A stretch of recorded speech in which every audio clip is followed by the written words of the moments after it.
Gue mau mulai dari adegan yang kayaknya lo juga pernah ngalamin. Lagi ngantri kopi susu di minimarket. Di depan lo ada mbak-mbak yang kelihatan capek. Ketika akan bayar, kasirnya salah pencet, salah input. Terus mbak itu refleks ngomel. Bukan teriak-teriak ya, cuma nada agak tinggi. Dan lo tahu yang terjadi? Orang di samping langsung angkat HP, mode kamera, siap bukti. Padahal belum tentu ada drama, belum tentu ada niat jahat. Tapi vibe-nya udah kayak, oke, gue siap viralin. Nah, di momen kayak gitu gue suka mikir, kenapa sih sekarang sedikit-sedikit direkam? Kenapa nggak ngobrol dulu? Kenapa kita makin gampang banget jadi hakim dalam 15 detik? Dan sebelum lo jawab, ya biar kapok, biar jerah, tahan dulu. Karena ini menarik. Kita hidup di era di mana marah itu bukan cuma emosi, tapi juga konten. Dan konten itu ada hadiahnya, view, like, dan validasi. Gue kira cuma buat seleb aja, ternyata buat kita-kita juga. Coba denger ini. Di Indonesia, jumlah identitas pengguna media sosial di 2026 itu sampai sekitar 180 juta, kira-kira 62,9% dari populasi. Artinya, separuh lebih orang di negara ini ada di panggung yang sama tiap hari. Dan panggung itu punya aturan sendiri. Yang paling cepat nyamber emosi biasanya paling dapat perhatian. Masalahnya, emosi yang paling gampang nyamber itu apa? Bukan tenang. Bukan ayo kita diskusi baik-baik. Tapi marah dan rasa pengen nyalahin. Ada riset yang nunjukin algoritma feed bisa ngedorong konten yang emosinya tinggi, yang bikin kita terpancing, lebih banyak muncul dibanding konten biasa. Jadi bukan cuma kita doyan drama, tapi sistemnya juga ngasih karpet merah buat drama. Sekarang masuk ke cerita yang lo sebut. Gue juga pernah lihat versi kayak gitu di sosmed. Ada supir ojol antar minuman sambil bawa anak. Sampainya agak lama. Pas nyampe, minumannya sedikit tumpah. Terus yang pesan marah-marah, terus bilang, gue kasih bintang 1 aja, biar dia nggak bisa dapat orderan lagi. Dan gue inget banget perasaan gue waktu nonton. Lah kok tega? Karena buat sebagian orang, rating itu cuma angka. Tapi buat si driver, itu bisa jadi makan hari ini atau enggak. Di titik ini biasanya ada yang nyeletuk. Ya salah dia dong, harusnya profesional. Nah, ini keberatan yang valid. Profesional itu penting, tapi kita juga perlu paham.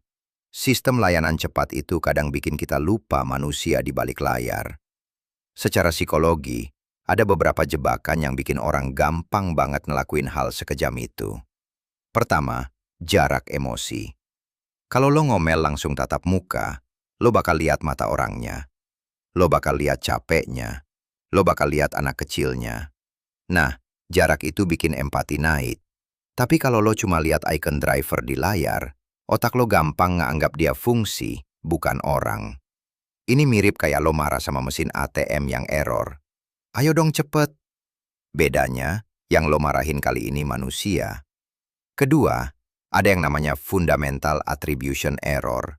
Bahasa tongkrongannya, kita gampang banget nyangka orang lain lambat karena dia males, atau dia nggak niat. Padahal bisa jadi dia kejebak macet, nyari alamat muter-muter, atau, yaitu, bawa anak karena nggak ada yang jagain.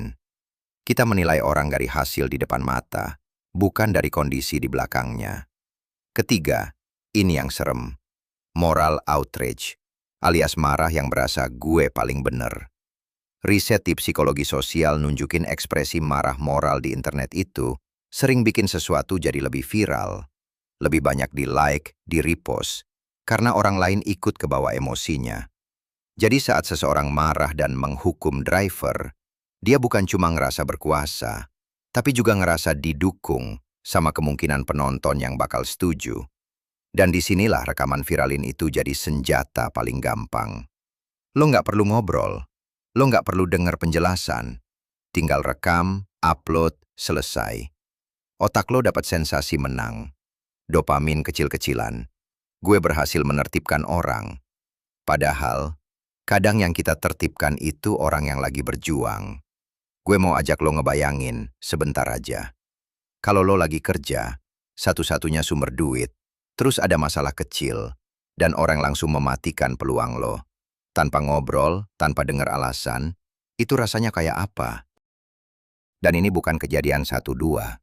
Budaya ngegas dulu, klarifikasi belakangan makin kebiasaan. Bahkan isu cyberbullying juga kenceng banget. Ada rujukan yang nyebut survei Polling Indonesia dan APJII. Sekitar 49% dari 5.900 responden ngaku pernah mengalami bullying di internet. Jadi kita hidup di iklim online yang gampang banget jadi kasar. Dan itu kebawa ke kehidupan nyata. Oke, tapi sekarang pertanyaannya.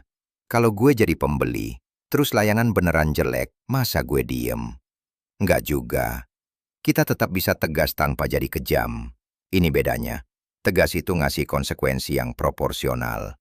Kejam itu ngancurin hidup orang karena hal yang sebenarnya masih bisa diperbaiki.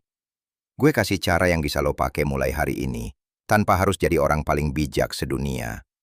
Begini, setiap kali lo kepancing mau ngerekam atau mau ngasih hukuman maksimal, coba bikin jeda kecil, 10 detik aja. Kayak lo lagi nahan sendawa di depan mertua, bisa kok. Di 10 detik itu tanya ke diri lo, gue lagi nyari solusi atau lagi nyari pelampiasan? Karena kadang yang kita cari bukan perbaikan, tapi rasa menang. Terus, kalau kasusnya layanan terlambat atau ada salah kecil, coba ganti mode dari menghukum ke mengumpulkan info. Sesimpel, Mas, boleh tanya kendalanya apa ya tadi? Nada lo jangan kayak interogasi. Nada lo kayak orang normal yang pengen ngerti. Karena seringkali jawaban mereka bakal bikin lo mikir 2 kali. Kalau memang ada kerugian nyata, minuman tumpah, barang rusak, lo tetap bisa minta ganti rugi atau komplain lewat jalur yang bener. Tapi fokusnya ke kejadian, bukan ke karakter orangnya. Bukan lo nggak becus, tapi ini minumannya tumpah, kira-kira gimana solusinya? Itu kelihatannya sepele tapi efeknya gede. Orang jadi defensif atau jadi kooperatif tergantung cara lo ngomong. Nah, soal rating, ini sensitif. Rating itu kayak rapor. Kalau anak lo sekali lupa PR, apa lo langsung coret namanya dari kakak? Ya enggak.